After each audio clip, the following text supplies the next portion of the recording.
ఏది న్యాయం? ఎక్కడ భద్రత? ప్రాణాలు కాపాడాల్సిన హాస్పిటల్లోనే ఒక డాక్టర్పై అత్యాచారం.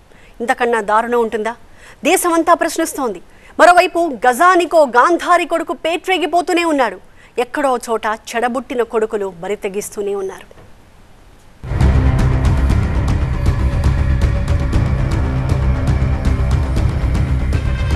స్వాతంత్ర సంబరాలు సరే, మహిళలకు భద్రత ఏది? దేశం ప్రశ్నిస్తోంది.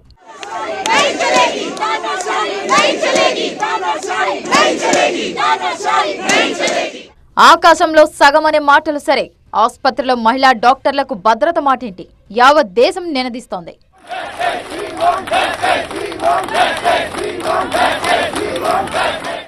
పాలిగ్రాఫ్ టెస్ట్ సరే, చేసిన పాపానికి నేరస్తులకు శిక్షలేవి? ఎప్పుడు? వెస్ట్ బెంగాల్లో డాక్టర్ హత్యాచార ఘటనపై సమాజం అంతా భగ్గుమంటోంది. ఈ దారుణం మరువక ముందే తమిళనాట మరో ఘోరం కలకలం రేపింది. గజానికో గాంధారి కొడుకు, ఎవడో ఒకడు ఎక్కడో అక్కడ చెడబుట్టిన కొడుకులు బరి తెగిస్తూనే ఉన్నారు. ఎన్సీసీ క్యాంప్ ముసుగులో తమిళనాడు కృష్ణగిరి జిల్లా కందికుప్పంలో చిన్నారులపై లైంగిక దాడికి పాల్పడ్డాడు శివరామన్ అనే వ్యక్తి. ఇతను నామ్ తమిళర్ కచ్చి అనే పొలిటికల్ పార్టీ నేత. కందికుప్పంలోని ఓ స్కూల్లో ఈ నెల 5 నుంచి 9 వరకు ఎన్సీసీ పేరిట క్యాంప్ నిర్వహించారు. నిజానికి వీడికి ఎన్సీసీకి ఎలాంటి సంబంధం లేదు. స్కూల్ మేనేజ్మెంట్ ను బోల్తా కొట్టించి క్యాంప్ పెట్టాడు. శిక్షణ ముసుగులో అమ్మాయిలపై లైంగిక దాడికి పాల్పడ్డాడు. నిజం తెలిసిన స్కూల్ మేనేజ్మెంట్ వాడిపై చర్యలు తీసుకోలేదు. పరువు పోతుందని కంప్లైంట్ కూడా ఇవ్వలేదు.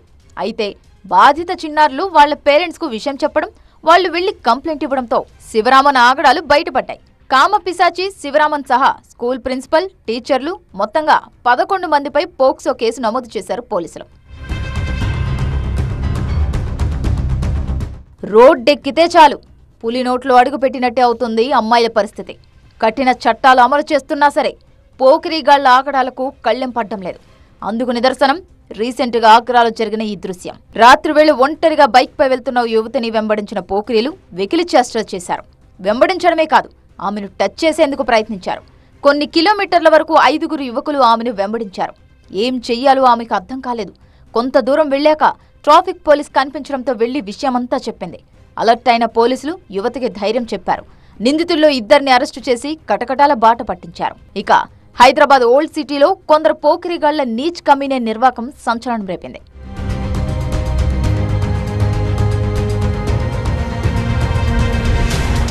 ఈ వీడియో సోషల్ మీడియాలో వైరల్ అయింది.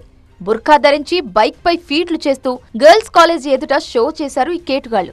ఇదేదో ఘనకార్యమన్నట్టు ఆడో మాడో తేడా తెలియని వీణ్ణి ముద్దులతో ముంచెత్తారు సోపతిగాళ్లు. ఈ ఎక్స్ట్రాలపై పెద్దలు కన్నెర చేయడం మాత్రమే కాదు, పోలీసులు నజ చేశారు. బయటే కాదు, ఇంటా కాదు, భద్రత కరువవుతోంది. రంగారెడ్డి జిల్లా షాద్ నగర్ మద్దూరి అనురాధ వివాహిత హత్య సంచలనం రేపింది. ఆమె సినిమాల్లో జూనియర్ ఆర్టిస్ట్ గా పనిచేశారు. కుటుంబం కోసం కష్టపడుతుందని అర్థం చేసుకోవాల్సింది పోయి భార్యను అనుమానించేవాడు భర్త శివరామయ్య. ఎప్పట్లాగే గొడవ పడ్డారు. భార్యను హత్య చేసి ఆత్మహత్య సీన్ క్రియేట్ చేసేందుకు ప్రయత్నించాడు. అనురాధ ఆత్మహత్య చేసుకుందని కూతురికి ఫోన్ చేసి చెప్పాడు. కానీ డెడ్ బాడీ గాయాలను గుర్తించడంతో అతని కట్టుకథలు వర్కౌట్ కాలేదు. హత్యగా కేసు నమోదు చేసిన పోలీసులు దర్యాప్తు చేపట్టారు. పరారీలో ఉన్న నిందితుడు శివరామయ్యను పట్టుకునేందుకు స్పెషల్ టీమ్స్ ను రంగంలోకి దింపారు. హాల్లో సీలింగ్ ఫ్యాన్కు ఒక చీర మాత్రమే వేలాడుతూ కనిపించింది.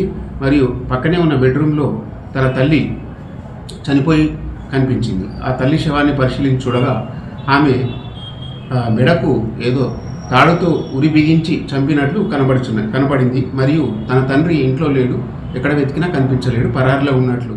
ఇక యూపీలో ఓ శాడిస్ట్ మొగుడు ఏకంగా భార్య ముక్కు కోసేశాడు. అన్నదమ్ముళ్లకు రాఖీ కట్టడానికి పుట్టింటికి వెళ్తానన్నందుకు ఈ దారుణాన్ని కూడిగట్టాడు. ప్రస్తుతం ఆమె హాస్పిటల్లో చికిత్స పొందుతున్నారు. ఆ శాడిస్ట్ నుంచి తనకు విముక్తి కల్పించాలని కోరారామె. గజానికో గాంధారి కొడుకు, ఇట్టాంటి చెడబొట్టిన కొడుకుల పీడ విరగడయ్యేదేలా? టైగర్ గా చెప్పుకునే మమతా దీదీ ఏలుతున్న పశ్చిమ బెంగాల్లోనే అంత దారుణం జరిగింది. ఇలాంటి కామపిశాచుల్ని కాల్చిపడేక విచారణ పేరిట కాలయాపన చేయడమే ఇలాంటి దారుణాలకు ఊతమవుతుందనే ఆందోళనలు వెల్లువెత్తుతున్నాయి.